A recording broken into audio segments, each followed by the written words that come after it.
India woke up to chilling news this morning. Terrorists attacked a Jammu-bound bus at 5:30 a.m. in the morning today. At 5:32 a.m. in the morning, 5 live bombs were recovered from the Pathankot-Amritsar track. The terrorists meanwhile stole a white car and drove to Dinanagar police station.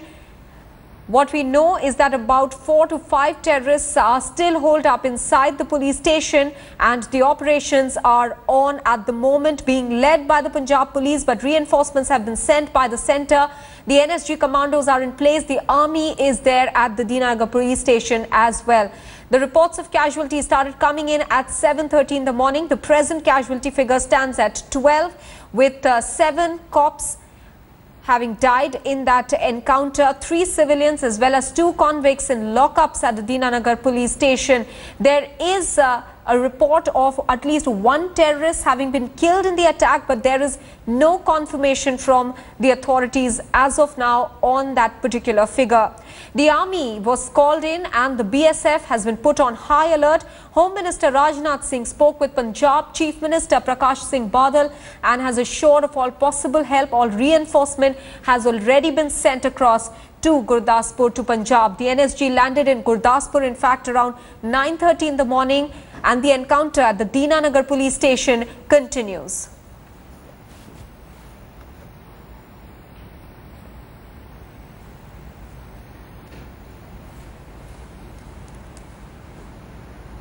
सुनकर आप अंदाजा लगा सकते हैं, अभी तक 12 लोगों की मौत हो चुकी है और ये आंकड़ा जिस तरीके से ये गोलीबारी यहां पर हो रही है शायद बढ़ भी सकता है। कैमरामैन दिलीप साहू और समीर वशिष्ठ के All right, let's now try and understand why is it that Gurdaspur has been attacked. It's very close to the Pakistan border, about 30 kilometers away. It is considered a much softer target than Samba, Kathua in Jammu and Kashmir.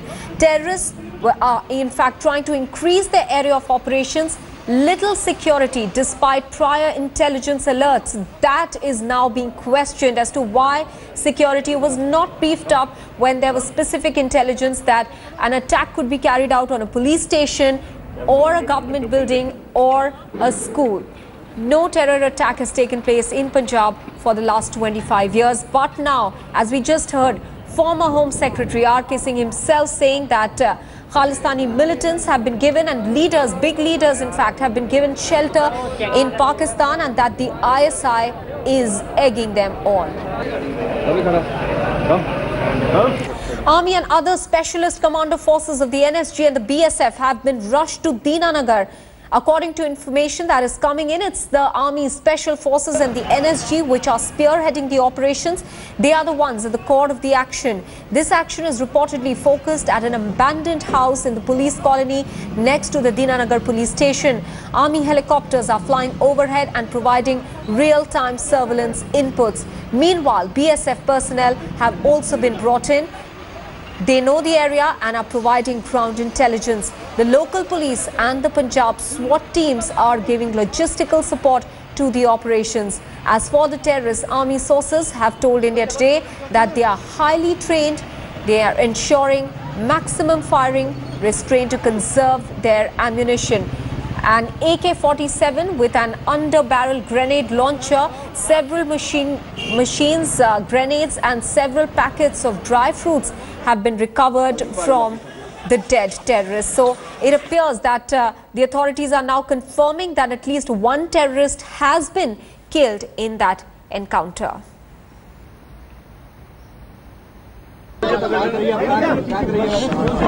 आज प्रातःकाल ही मुझे जानकारी प्राप्त हुई है कि पंजाब में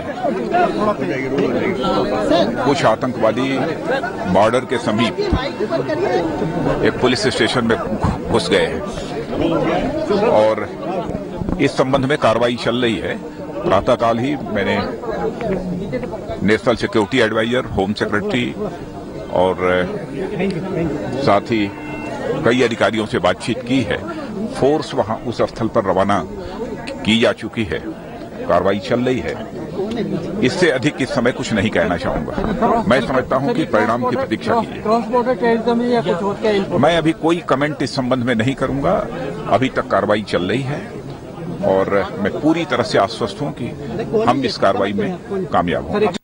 Now, correspondent Satinder Chauhan is now joining us with the very latest. Satinder, अभी कार्रवाई कितनी आगे बढ़ चुकी है? ऑपरेशन किस स्टेज पे पहुंचा है?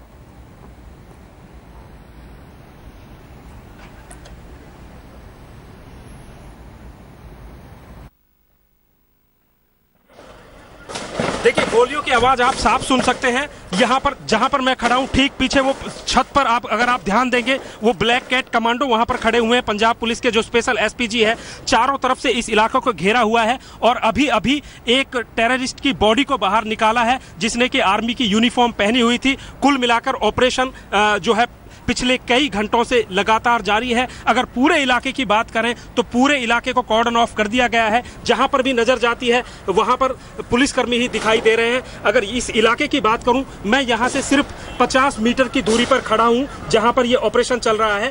गोलियों की आवाज आप साफ सुन सकते हैं और कहा यह जा रहा है कि अब तक 12 लोगों की मौत हो चुकी है, जिसमें से 7 पुलिसकर्मी शहीद हुए हैं, 3 सिविलियन उनकी मौत हुई है। 2 लोग हवालाती थे जिनको रात में पुलिस ने पकड़ के लॉकअप में डाला था, उनकी मौत हुई है। फिलहाल ऑपरेशन किस तरीके से जारी है, ये गोलियों की आवाज ये बताने के लिए फिलहाल काफी है। सतिंदर, हमको ये बताइए कि कैजुअलिटी फिगर आप बता रहे हैं 12 हो गई है, एक टेररिस्ट की बॉडी भी निकाली गई है, तो क्या अभी सिक्योरिटी फोर्सेस ये बता पा रहे हैं कि कितने आतंकवादी अंदर हैं?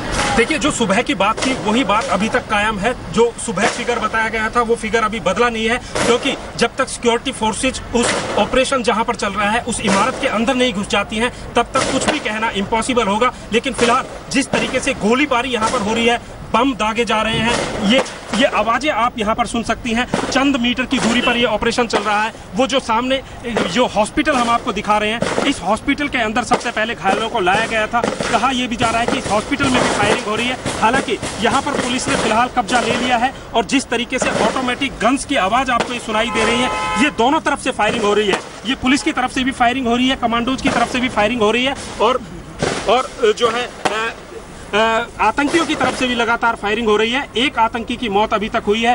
पंजाब के डीजीपी यहां पर पहुंचे हुए हैं, तमाम आला अधिकारी यहां पर पहुंचे हुए हैं। कुल मिलाकर स्थिति यहां पर जो है तनावपूर्ण, और पुलिस के एक अधिकारी को भी गोली लगी है, जो एसपी रैंक के, उनको गोली लगी है, उनको भी हॉस्पिटल में ले जाया जा रहा है। फिलहाल यहाँ पर जो हालात हैं, अगर उनकी बात करें तो बेहद तनावपूर्ण है और चारों तरफ सिर्फ गोलियों की आवाज ही यहाँ पर फिलहाल सुनाई दे रही है। सतिंदर, आप हमारे साथ बने रहिए, हम आपके पास फिर से लौट के आएंगे। That is Satinder Chauhan getting us all the very latest. You can clearly hear gunshots behind him. He's just about 50 meters away from where the operations are being conducted at the Dinanagar police station. One terrorist has been killed in the attack, but there are about 3 to 4 who are still holed up inside a building, and the operations to flush them out, to neutralize them, continue in the Dinanagar police station. We'll be getting you all the very latest. Stay with us here on India Today.